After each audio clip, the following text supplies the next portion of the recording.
انہوں نے کہا کہ جی 1000 سال گزر گئے کہ اب نبوت محمدی ختم ہو گیا وہ پیریڈ.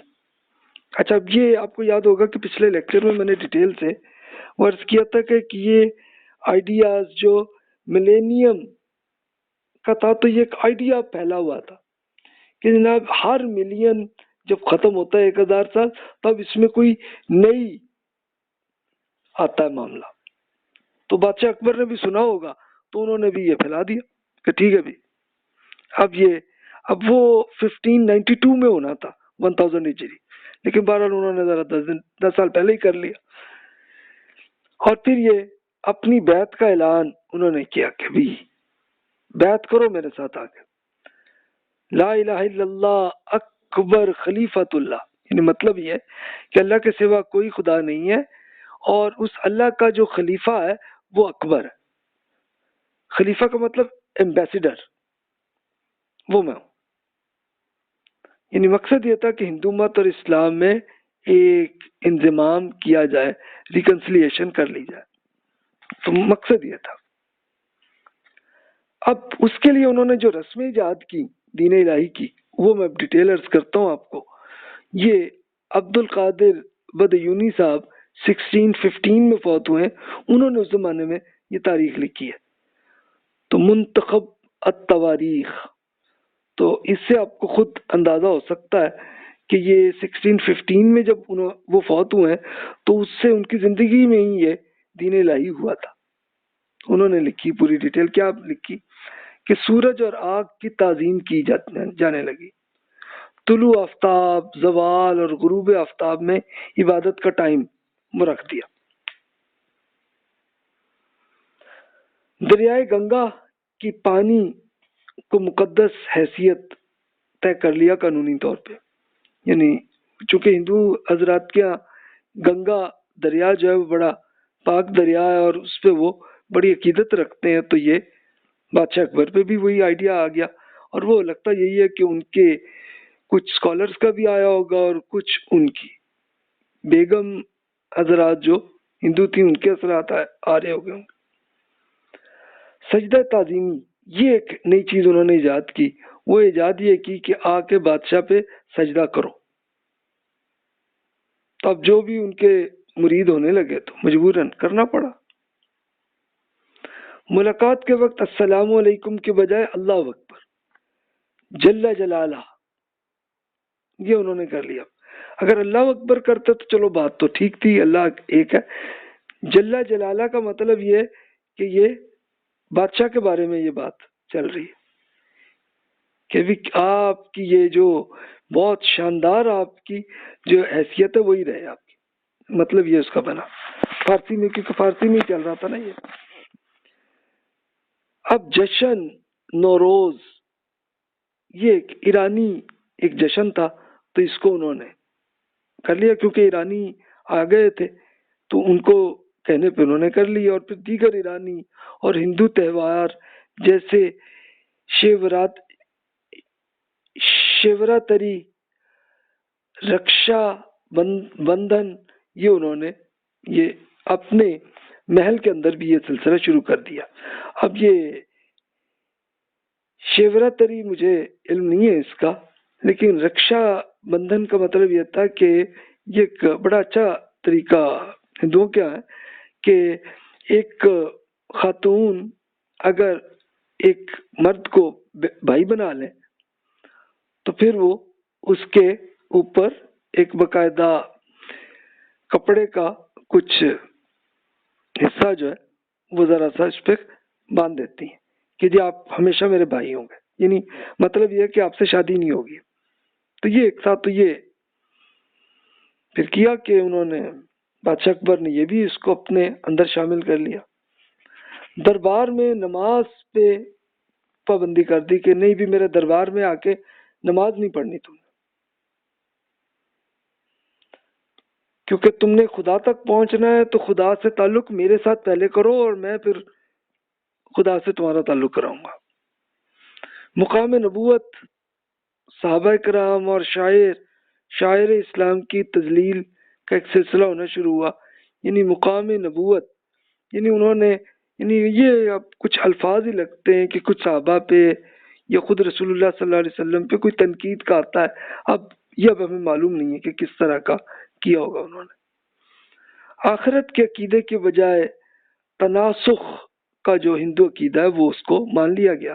تناسخ کیا ہوتی ہے کہ ہندوؤں کا پوائنٹ آف ویو یہ ہوتا ہے کہ ایک آدمی جب مرتا ہے تو اگر اس نے نیکی کی ہے تو اس کو اگلی زندگی فوراً مل جاتی ہے جو کہ بہت جس میں وہ انجوائے کرتا ہے صرف. اور اگر اپنی زندگی میں اس نے برائیاں کی ہیں تو پھر وہ اگلی زندگی میں اس کو پھر بہت جوتے پڑتے ہیں اور وہ پرابلمز میں رہتا ہے. تو یہ ان کا پوائنٹ آف ویو. اچھا پھر وہ پوری زندگی دوسری جو ملے گی اس میں یہ ہوتا رہے گا, پھر مرے گا تو اب تیسری میں آئے گا اور اس میں بھی یہی رزلٹ ہوگا اور یہ آن لائن چلتا رہے گا سلسلہ. انلمیٹڈ انہوں نے سوچا ہوا. تو وہی بادشاہ اکبر نے وہی کر لیا. اس کے بعد پھر سود, جوا اور شراب کی بھی اجازت دے دی. ہاں جی یہ جائزہ کرو. دربار میں ایک کیسینو اور بار بھی بنا دی کہ چلو بار میں شراب بھی پی لو, کیسینو بھی کر لو. اس کی بھی اجازت دے دی اور مذہبی علماء پہ حکم بھی کیا کہ تم بھی اس کو استعمال کرو. اب جو مذہبی علماء جو تھے وہ مجبوری ہوئی تو کسی نے کر لیا ہوگا, کسی نے برداشت کیا ہوگا, بھاگ گئے ہوں گے, چلے گئے ہوں گے. ناپاکی کا غسل غیر ضروری قرار دے دیا کہ بھی اگر ازدواجی تعلق کر لیا کوئی ضروری نہیں ہے کہ آپ غسل بھی کریں. یہ آئیڈیا انہوں نے کیا. بدکاری کی اجازت بھی ہوئی اور وہاں سے ہی ایک انہوں نے شیطان پورا بنا دیا دلی میں جو طوائف کا محلہ تھا, اور پھر یہی ہے کہ جو ایکسٹینشن کرتا کرتا مختلف شہروں میں بننے لگا. تو امیجن کریں کہ کس طرح کے یہ بادشاہ تھے. پھر علوم عربی پہ انہوں نے پابندی کی اور ہندو علوم کو سنسکرت سے فارسی میں ترجمہ کروایا تاکہ یہ بھی پڑھیں اور لوگ ریکنسائل ہو جائے. شرعی عدالتیں بھی انہوں نے ختم کیا. یعنی شرعی عدالتیں کیا تھیں کہ جو جج ہیں تو وہ قرآن اور سنت کے مطابق فیصلہ کریں, تو انہوں نے وہ عدالتیں بھی ختم کر لیں. اب یہ دین الہی تھا کہ جو بادشاہ اکبر نے شروع کیا. اب انہوں نے تو یہ کیا تو مذہبی علماء نے پھر کوئی اصلاح کے لیے کچھ کیا. تو اب دیکھتے ہیں دین الہی کا انجام پھر کیا ہوا. مذہبی علماء نے مزاحمت کی. مثلا کچھ نے سجدہ تعظیمی نہیں کیا, یعنی بادشاہ کے اگر پہنچ بھی گئے سجدہ نہیں کیا اور نماز بھی وہاں پہ پڑھ لی. اب بادشاہ نے کوئی سزا دی تو لے لی اگلوں نے. مثلا سزائیں جن کو ملی ہیں اس میں سے مشہور جو لوگ ہیں ان کے نام میں کر دیتا ہوں. شیخ ابراہیم محدث اکبر آبادی 1593 میں فوت ہوئے تو وہ جیل میں تھے. شیخ سلطان تھانیسری صاحب 1599 میں فوت ہوئے. شیخ حسین اجمیری صاحب 1600 میں فوت ہوئے. شہباز خان کمبو 1600 میں فوت ہوئے. شیخ عبد القادر لاہوری یہ لاہور کے تھے 1614 میں فوت ہوئے. شیخ احمد حسینی صاحب ہیں, ان کے مجھے معلوم نہیں ہوا کہ ان کا کب فوت ہوئے ہیں وہ. تو اس میں سے بعض کو جیل میں رکھا, کچھ پہ موت بھی یعنی ان کو قتل بھی کرایا, جلا وطنی کی سزا بھی دی. تو یہ ہوتی رہی ان کی. لیکن چلیں کہ جو ایسے لوگ تھے کہ جو دین پہ بہرحال مضبوطی سے اپنے دین پہ عمل کرنا چاہ رہے تھے تو وہ رہے. اب دین الہی کے آرکیٹیکٹ میں کہا جاتا ہے کہ یہ دو حضرات تھے, ایک فیضی اور ایک ابو الفضل. یہ دونوں بھائی تھے 1595 اور ابو الفضل تھے 1602 میں. تو کہا جاتا ہے کہ انہوں نے یہ پورا آئیڈیا بادشاہ کو سمجھایا تھا کہ یہ کرو. ہو سکتا ہے, اللہ بہتر جانے, ظاہر ہے کہ ہمارے سامنے تو نہیں ہوئے نا. اکبر کے بارے میں یہ کہا جاتا ہے کہ ان کو پھر افسوس ہوا کہ یار یہ جو میں کر بیٹھا غلط ہوا, اور وفات سے کچھ دن پہلے ہی انہوں نے عقائد کی توبہ بھی کی اور کلمہ شہادت بھی کی ہے۔ یہ 1605 میں بادشاہ اکبر فوت ہوئے اور یہ کس نے بیان کیا؟ یہ ان کے بیٹے جہانگیر نے بیان کیا۔ تو امید ہے ٹھیک ہوگا۔ اب ان میں کتنا خلوص تھا، کیا معاملہ تھا، یہ فیصلہ اللہ تعالیٰ ہی کرے گا، ہم نہیں کر سکتے، اس سے ہمیں بچنا چاہیے۔ دین الہی اور دیگر تصورات کے خاتمے کی کاوش کے لیے اور جن لوگوں نے کیا، اس میں ایک سب سے نمایاں ایک صاحب تھے شیخ احمد سرندی، جو مجدد الف ثانی کے نام سے مشہور ہیں، 1624 میں فوت ہوئے ہیں۔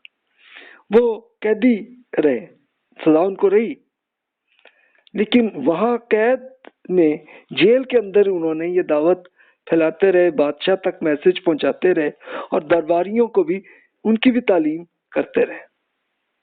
تو ایک بڑا کام انہوں نے کر لیا۔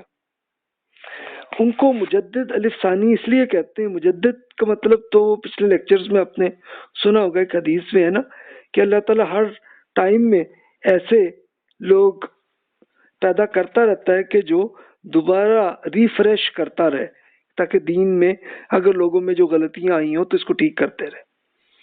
تو مجدد الف ثانی کا مطلب یہ ہے کہ دوسرے ملینیم کا مجدد یہ صاحب ہے، شیخ احمد سرندی صاحب۔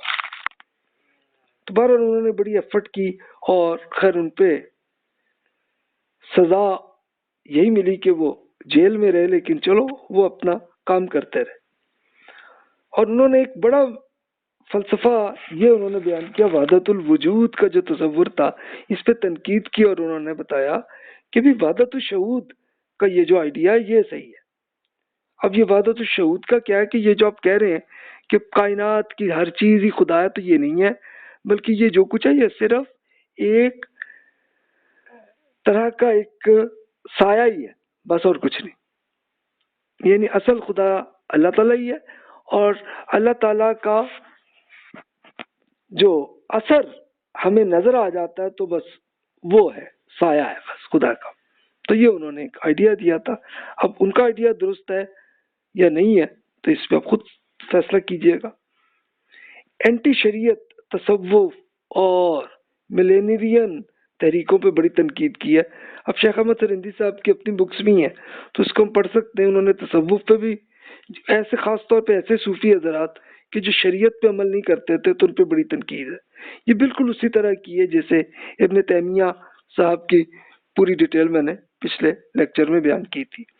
اسی طرح ملینیرین تحریکیں جو اب بالکل کہہ رہے تھے کہ اب جناب یہ نبوت ختم ہو جائے گی، یا اب وہ مہدی آ جائیں گے، یا اب مسیح آ جائیں گے، تو ان سب تحریکوں پہ انہوں نے تنقید کی ہے شیخ احمد سرندی صاحب نے۔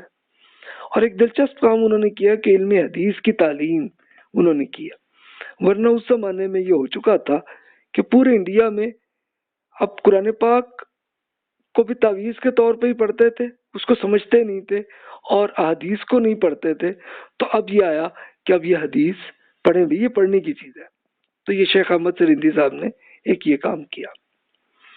پھر دین شہزادوں پر، جو دیندار شہزادے تھے تو ان پہ پورے اثر آئے ہیں، اور یہ شریعت پر شدید عمل آگے جا کے اب یہ اکبر بادشاہ کے پڑپوتے اورنگزیب عالمگیر ان پہ اثرات آئیں۔ یہ اس کو آگے ڈیٹیل سے میں عرض کرتا ہوں۔ شریعت سے وابستگی کی تحریک میں اور بہت سے بڑے اسکالرز نے بڑی کوشش کی ہے، ان کے نام میں بس عرض کر دیتا ہوں۔ یہ سب اسی زمانے کے ہیں کہ جب یہ دین الہی کا سلسلہ جب چل رہا تھا اور اس کے اثرات آ رہے تھے، تو اس میں سے مثال کے طور پر علامہ طاہر پٹنی صاحب 1578 میں فوت ہوئے ہیں، علامہ وجیہ الدین گجراتی 1590، یہ گجرات انڈیا والا گجرات تو وہ تھے۔ دلی میں شیخ عبدالحق محدث دہلوی صاحب 1663 میں فوت ہوئے ہیں۔ پنجاب میں ملا عبدالحکیم سیالکوٹی صاحب 1656 میں وہ فوت ہوئے ہیں۔ مدھیہ پردیش کے شیخ محمد بن فضل اللہ برہان پوری 1596 میں وہ فوت ہوئے ہیں۔ سندھ میں سید نظام الدین سندھی، پشتونخوا کے علاقے میں سید علی خواص صاحب 1593 میں، پھر اخوند اخوند رویزہ پشاوری، یہ پشاوری اسکالر تھے، 1638 میں فوت ہوئے ہیں۔ تو ان سب نے بڑی اسٹرگل کی، لوگوں کو سمجھانے کی کوشش کرتے رہے، تو یہ اس کا آیا۔ لیکن پھر یہ بھی ہوا کہ وحدت الوجود اور جو مخالف شریعت صوفیہ اور وہ سنسکرت کی جو بکس تھیں اس کا ترجمہ ہو کے پڑھتے رہے، تو کچھ لوگ ایسے ہوئے ہیں کہ جو پھر بھی اسی آئیڈیا دین الہی اور وحدت ادیان کے وہ رہے۔ مثلا دارا شکو 1659 میں فوت ہوئے ہیں، اور یہ بھی بادشاہ اکبر کے پڑپوتے ہی گزرے، یہ اورنگزیب عالمگیر کے بھائی تھے۔ اچھا، شیخ محب اللہ الہ آبادی 1648 میں فوت ہوئے ہیں۔ ایک سرمد، یہ ایک یہودی صوفی تھے، 1660 میں وہ فوت ہوئے ہیں، تو وہ ان کے یہاں وہی آئیڈیاز تھے، اور ایک باقاعدہ جنگ ہوئی تھی اور یہ جام بحق بھی سارے ہوئے تھے۔